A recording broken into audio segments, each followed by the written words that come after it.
Welcome back, everybody. Today is going to be the final video of the Facet series, and we are going to be doing the Universal Heroes.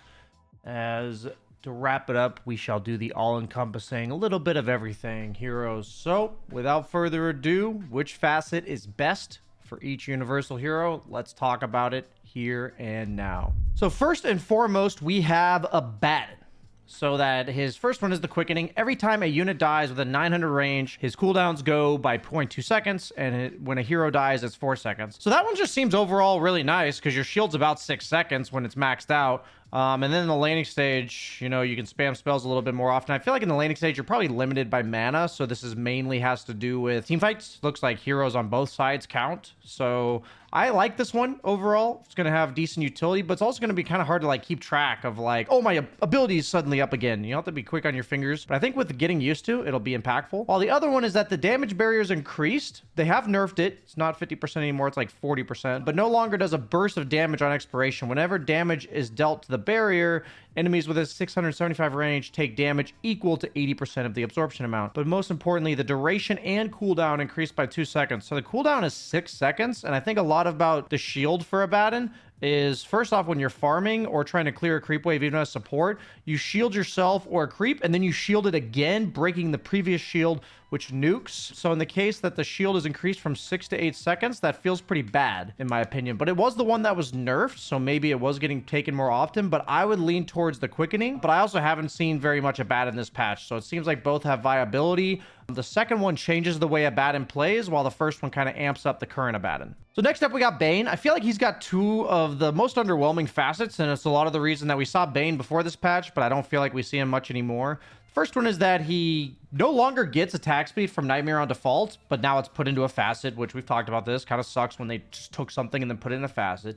And the next one is Sleepwalk, which is a funny name. Makes Nightmare a vector targeted spell so that when you target it on somebody, the affected unit begins to move in that direction at 75 speed. So in lane, maybe, you know, you're over the course of 4 seconds, you'll effectively move them 300 units. But like, it's nice and all, but you know, compared to these other facets, so I feel like both of them are pretty meh. And I would lean towards Dreamstalker, unless the sleep and lane, you have like a Razor as your lane partner, something that really benefits from sucking you in, like a Viper, where they're able to kill you now. So otherwise, I would take the Dreamstalker. So next up, we got Batrider. So it's important to note that these two facets were incredibly imbalanced in the sense that Arsonist was terrible. They've buffed it to 35%, but even then, sticky napalm on buildings is just so meh because Batrider's just not a building killer. So unless I'm missing something about like Meteor Hammer Batrider that's suddenly split pushing, like maybe I should try it sometime because they buffed it to 35%, because also now Meteor Hammer is going to do extra damage to buildings.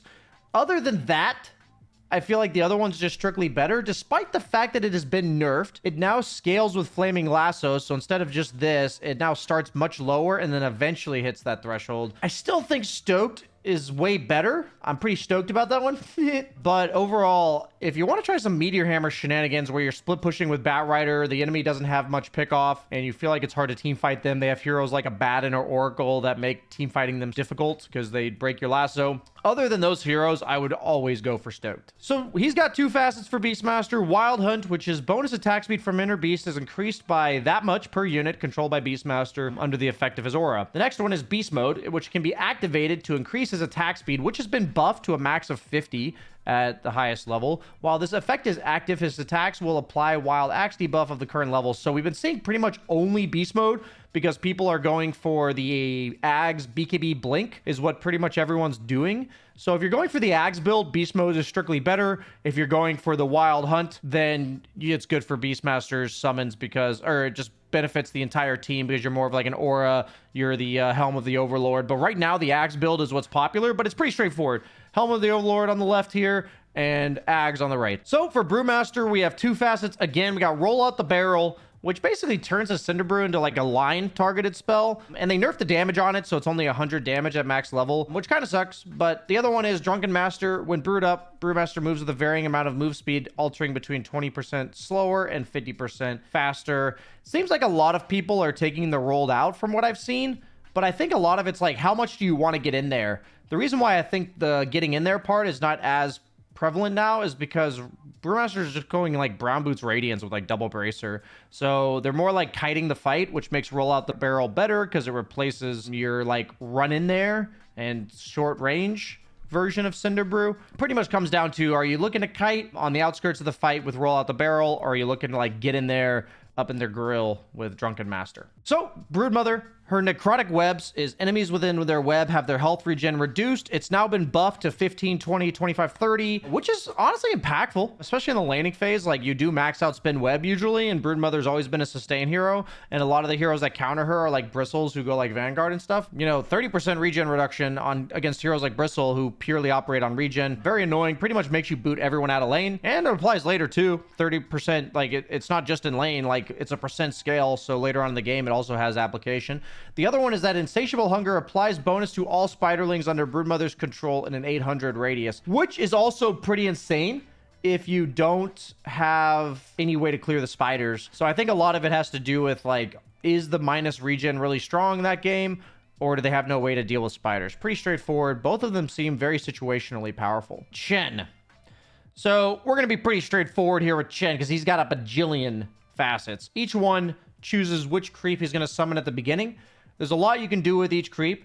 The majority of the ones I've seen in my games have been super annoying Chens that go for the Satyr convert, which basically makes it so that he gets the mana burn guy level 1, and they've even like stuck it on a mid-storm and stuff like this. But to be honest with you, I know not too many of you play Chen, and the people who do play Chen probably know more about this than I do. So the only one I've seen is the Satyr convert, but let's not spend too much time on a hero that you specialists already know more than me anyway. Next up, we got Clockwerk. The first one is Hook Up, like you guys and me. Wink, wink. If the hook hits an ally to pull into, cooldown is reduced by 75%, and the damage and stun radius is up. They've also made it so that the cooldown is 75% lower if you hit an ally. They also made it so that you get a physical barrier equal to the damage now. So not only his ally, but also Clockwerk get a physical barrier. Pretty insane, honestly, in theory. It's kind of like a Solar Crest. Like, maybe if you go Clock with Solar, you can be given like an 800 barrier, and it's kind of crazy. The other one is that the cogs are now formed in a radius increased by 115. So basically, it allows you and your allies to just walk out of cogs freely. This is the one that I've seen pretty much everyone take, but I'll just say, Hook Up, like, you know, we're going to be less mature here, armature, and we're going to try Hook Up at some point, because at the end of the day, the power cogs is nice for lane. So if that's what you're more concerned about, while the hookshot one is more better for the late game. Next up, we got Darkseer.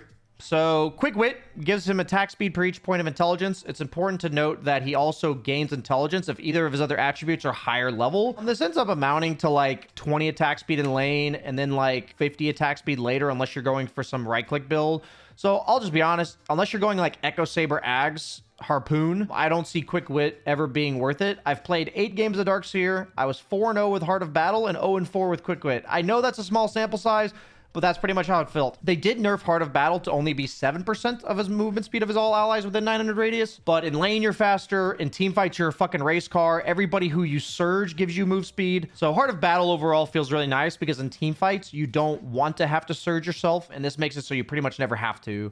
You're pretty much surged along with your teammates, which feels really nice. Next up, we got Dark Willow. So the Thorny Thicket has been nerfed massively. They no longer take extra spell damage. The Outer Ring Brambles now only last 4 seconds, but it just feels like the better one. That's pretty much it. So the thing about the Shadow Realm Throwing Shade one is that while she's in Shadow Realm, she emits a 600 radius aura that increases damage that she deals to enemies. So this is now theoretically more viable because they made it so Willow can no longer target allies with Bedlam, which was a huge nerf, by the way. But maybe now that she's going to throw herself in there more often, maybe she just sucks, so it's not even worth it. But maybe now that she's going to put herself in the fray a bit more often, this might be more viable. But I still think Dark Willow has always been and will always be a backline support unless she's played as core. So even as a core, you buy like Ags and send the back anyway. So I feel like Thorny Thicket's just strictly better. Next, we got Dazzle. So Nothel Boon. Whenever Dazzle overheals himself or an ally, grants that hero a physical damage barrier for 10 seconds. Kind of like Bloodseeker's Ags. That's kind of nice, to be honest. The other one is Poisonous Bloom, which is every 4 times Dazzle attacks a target affected by Poison Touch, the target takes that much extra damage and prompts an additional Poison Touch projectile to be fired at enemies within 450 AoE. This feels like Core Dazzle, this feels like Support Dazzle, but this one's still situational. Like, you have to be able to click them, so based on the enemy lineup, for me. Based on the enemy lineup, you have to be able to click them. This one's good. Otherwise, you take this one 100%, especially as support. Next, we got Enigma Event Horizon, which is that enemies in a 600 radius have a 15% movement slow while running away from Enigma. A little bit of a cute black hole mini thing there. The other one is Splitting Image. Demonic Summon. Whenever Enigma takes more than 350 damage from any source, he spawns an Eidolon next to him. These Eidolons have 50% reduced gold and experience bounty. I feel like overall, if somebody's killing you, that Eidolon's not going to make a big difference. So I would go for Event Horizon pretty much every single time. But maybe in games where you're planning on tanking up with auras like Greaves and Pipe, maybe Demonic Summoning has viability, but I've never seen somebody take it. Next, we have Invoker. Now, let's just be straight. This goes the same for Chen. I never play Invoker. You guys have a lot to read here. If you play Invoker, you know more about these than I do. And if you're looking to learn Invoker, I would hope you're not using my YouTube channel to do it. Next, we got Io. Making a little shout out to TF2 here with these names, Kritzkrieg and Metagun. Basically, old Overcharge is Kritzkrieg, and new, like, buff up Overcharge is Metagun. I'd say it pretty much boils down to whoever your partner is, but even then, a lot of partners who don't use attack speed use the spell lamp like Leshrac, but maybe something like Bristle and Leshrac would prefer the tankiness, depending on the game. It's a lot of armor and magic resistance, 12 and 25%. I think it pretty much boils down to whoever your IO partner is. Next, we have Lone Druid. Now, they've buffed Unbearable like 9 times. Okay, like 3 times, all 3 patches, but the win rate on it's still below 40%. I think it's pretty unplayable. It's unbearably bad. So for now, take Bear With Me. Bear with me, guys, until they've patched Unbearable to pretty much be bearable. It is unbearable. Bear with me. Thank you. Lycan. So one of the dumbest sets of facets I think I've ever seen. You have Pack Leader, which is basically normal Lycan with his ulti. And then the next one is Spirit Wolves, which makes it so Lycan no longer has any summons. And his wolves are an active ability that follow him, that you don't micro. They don't do anything except for... So you're just a massive stat stick. Your first spell gives you damage and health. Your second spell gives minus armor. Third spell gives damage and regen. So pretty much like a no-brain hero. I feel like I've never seen this. So the only Lycans I've seen are like professional Lycans that go Pack Leader. I'm sure Spirit Wolves is some fun and you right click for a lot of damage, but that sounds boring as shit. Magnus. First, you got Run Through, which is deal bonus damage when pushing enemies through trees and cliffs. Really hard to use, I feel like. But the other one is like changing your entire kit, which they've buffed several times, keep in mind, but it is reverse polarity. I feel like it's funnier to name it that than just polarity. But basically, you shoot people away from you rather than suck them in. I saw it in like a pro match from Collapse when his carry was Drow. So it's like push them away from the Drow, effectively like a save for your ranged carry with no cleave. Aside from that, I don't know why you would take it. It is a much larger AoE, and it is still a BKB piercing stun, but generally having them sucked in all on top of each other is better because you still have Empower and you usually want your carry to utilize that. So reverse polarity has unique situations, but you generally would take Run Through to keep Magnus's kit standard. Marci. So sidekick, old sidekick, pretty straightforward. Bodyguard is new sidekick, which is effectively gives her lifesteal and damage passively, but then it can be activated on an ally where the ally gains armor for the duration, and Marci attacks the enemy if they are within attack range when that ally is getting attacked. So she's basically saying, back off, bro, I'm your bodyguard. Core Marci, I'd say almost always takes sidekick. Support Marci almost always takes bodyguard. But at the same time, I feel like sidekick is still better if you have like a gyro, a hero that just consistently wants lifesteal and attack damage. So this one's really strange to me. I would lean towards sidekick, I guess, but bodyguard probably has viability sometimes. Mirana. So old Moonlight Shadow in the left one. New one is Solar Flare that replaces Moonlight Shadow, which they've buffed twice now. They've buffed the damage and the duration.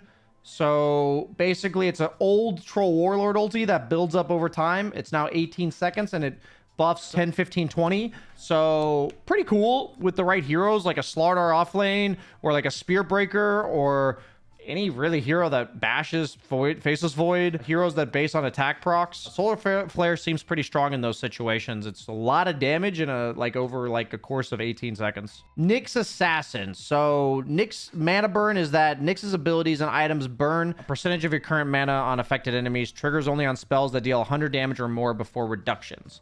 So it used to work on like Spirit Vessel and shit, but they made that not work anymore. Overall, this feels kind of underwhelming. And then Scuttle also feels a bit underwhelming because grants unobstructed pathing and max movement speed for the first 10 seconds of Vendetta.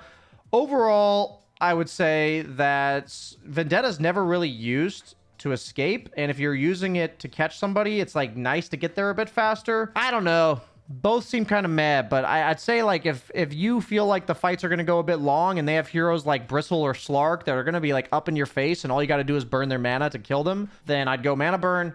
But otherwise, Scuttle seems nice to get the surprise attack at the start of a fight or a pickoff. Next, we got Pangolier, which he has double jump, which has been buffed several times to do more damage and more barrier to 50%. So a lot of people are taking the double jump. Basically makes his laning stage way more potent and makes him way tankier in team fights. The other one's nice and all, but I pretty much see everyone taking double jump because they buffed the shit out of it. Phoenix. So they've nerfed the shit out of Dying Light. It's only 4.5% of your HP now, but I feel like it was the one that was underrated. Dying Light helps you farm. It helps you deal damage in team fights. As a core, if you're ever winning your lane, it's like unplayable. Like if you have like 1500 HP as Phoenix because you're like treads, Spirit Vessel, double bracer at like 12 minutes, and you're missing half of your HP, you know, you're missing 800 HP, then you're doing 40 damage a second. Like, it's pretty crazy. So, on top of, like, the fact that you're already a high damage dealing hero, and at any point you can just egg. Super obnoxious hero. I've seen it a few times played core and just absolutely own. But even as support, it helps you farm and makes your egg do damage and all that kind of stuff. And then Hotspot does more damage and heals targets near the end of the beam. So, this one's just generally better for support, I would say. But even in the lane, the Dying Light one's nice for trading. So, I think Dying Light's underrated, 100% for core, and I think as a support, you still look to take it because you're looking to trade with somebody and you can just kind of fire spirit them and play up in their face. So next up we have Sand King. So Sand Shroud, the radius is now 800. It's pretty massive. It's just the old Sandstorm, but it doesn't move at all, but it's a massive radius.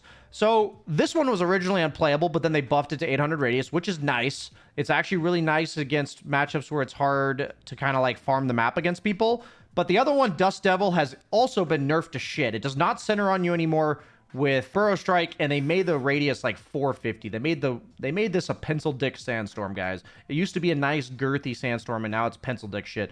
But they did speed it up when he's outside of it. So the main thing I'll say is Sand Shroud is nice when you don't feel confident to show on lanes, but Dust Devil makes you farm like fucking crazy if you're allowed to show on lanes. So I feel like Dust Devil's the one you use when you really think you're going to get off to a good start. You have a nice nuking ranged 4, and you're going to just farm like crazy, while Sand Shroud's more of the old Sand King, Rush Blink, like farm stacks, invis tactic. So Snowball lane, I still like Dust Devil. More like traditional Sand King, I like Sand Shroud. But with Dust Devil, I think you go like tanky build, like later Blink. You go like Phase, Double Bracer, Shiva's Blink. Rather than Sand Shroud, you go like Tranquil Soul Ring Blink. It's kind of like a very different playstyle, while this is like the old Sand King, elusive, annoying, invis, massive sandstorm, just kite you with Yules and stuff. While Dust Devil's more of like, I'm up in your face. It's really small pencil dick range, so you have to be confident to be up in their face, but it does accelerate your farm drastically, so it's all about that mid game, I think. So we got Snapfire, which is that whenever Snapfire's attacks miss or glances, which is now a 25% chance anyways, 2 ricochet attacks that can't miss and deal 75% of the damage will bounce. So it's kind of like a mini Maelstrom kind of deal, but when you get proc items, it's insane damage. It makes her scale like a motherfucker. Okay, I've seen some like clips on Reddit and some Sapphires in my games. If you get to level 25 with this ricochet talent, it's crazy. The full bore one is otherwise makes it so that it reverses the point blank rules of your scatter blast. So you're more of a support backliner. I pretty much say core support. I don't think there's much else to it. This one's really nice for the way Snapfire positions in team fights. It was always counterintuitive that support Snap had to like walk up and do more damage. So this makes support Snap kind of make more sense. So for Techies, we have 3 because there are 3 Techies. A little cute lore there. Keep in mind they did reduce his base attack range by 150. So this first one pretty much just means that you get most of your attack range back in lane. Like you're almost max attack range with Techies. I think it's mainly for lane. I don't think core Techies is ever going to be a thing, because if you were core, you'd like to have the spoon stash, which is just that you can backpack like 3 bracers or 3 wraith bands or something. So overall, I would say that this one's for lane, this one's for like overall mid-game utility, and this one feels just kind of bad. So bear in mind with me, guys, that shout out to Timbersaw, because I didn't remember to put him in my strength video because my hero grid had not been updated by the time I made my strength video. So a little bit of a shout out to our formerly universal hero that's going to be in our universal guide. So for Timber, pretty much everyone is taking Twisted Chakram, which is just an extra chakram that does a figure 8 motion. You can check out all the description of both of these, but it just feels like this one is just strictly better unless they nerf the damage at some point or something about it, because it just, your burst damage in the mid game is just that much higher. And it's like, you have to think of like how to use this, while this one's just an extra spell you learn how to use. And it's not difficult because you have it every game at level 6. For Venge, we're going to keep it nice, short, and sweet. This one has to be God tier to replace this one, because this one is insane. So Soul Strike 100%, no questions asked. Even if you're support, this one helps you trade in lane. Period. Venomancer. So patient 0 seems really nice, just good utility. The plague spreads 2 times, but the initial damage for all spreads after the first one is reduced by 100%. So just overall, it is nice. Gives an extra little bolster to like the duration and impact of his ult. While the second one is Plague Carrier, which is a super meme. They made it so wards now have 3 charges for this one. I think it's going to need 1 or 2 more buffs before it's viable, but still pretty funny to see it. And you control your teammates, but that's about all it's good for at this point.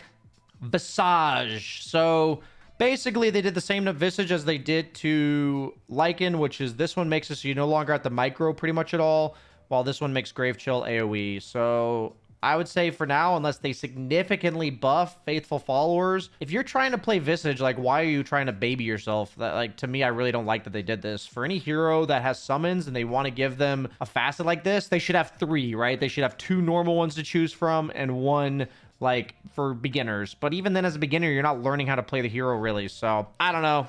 I think you say Sepulture every single time, but you know, if you feel like playing Visage for Cavern Crawl or the all hero challenge and you don't want to micro, then take that one. Void Spirit, Resonant Pulse, Sanctuary now absorbs all damage types. They did nerf it a little bit, but it still seems like the more reliable one, because the other one is gains physical damage barrier equal to 40% of magic damage dealt to enemy heroes. It basically feels, by the time you're doing relevant magic damage, people are chewing through you anyways, and this one just seems better because it now makes you absorb magic damage also in lane, so it really gets him past the laning stage, and a lot of the spirits, their main concern is getting off to a good enough start to snowball a little bit. We got Windranger. So first one's Tailwind, which just makes Windrun buff her teammates a little bit in an AoE, while the other one is that her Focus Fire is now, one of my viewers called it a sprinkler, which I thought was pretty funny. Windranger starts shooting 7, 9, 11 arrows per second at random enemies within her attack range. Damage of these arrows is reduced by 30%. When the enemy is hit, they cannot be targeted again for the next 3 shots. So much less single target, much more AoE. I feel like overall this completely changes the hero, and if it's to be made viable, it's probably going to need to be buffed to the point where people are willing to try it, and then it's going to be completely broken. But maybe against a hero like PL, but I don't know. Just seems kind of meh. You're just a different hero now, and the way she'd have to build, I'm not sure. So let me know if you guys have tried something that makes this work, but overall I think Tailwind's pretty much it. So this one's pretty straightforward. This one's for support. This one's been nerfed, but it's still very good for core Wyverns. So support, core. We on the same page? Great. That's going to be it for the Facets video as a whole. I'll keep you guys posted overall in my meta updates about like any heroes that have some broken facets to make sure to keep an eye out for. But this is going to be a great series for you guys to consult. Make sure you check out the Strength, Agility, and Int one. That is going to be on the same playlist as this video to make sure you guys, you know, keep tabs on a hero you're trying to learn, or, you know, maybe you're catching up to Dota. This is a great series to use it. Thanks so much for watching, guys. Like, comment, subscribe. I'll see you guys on my other playlist, not for the next Faza video, because that's it. Bye-bye.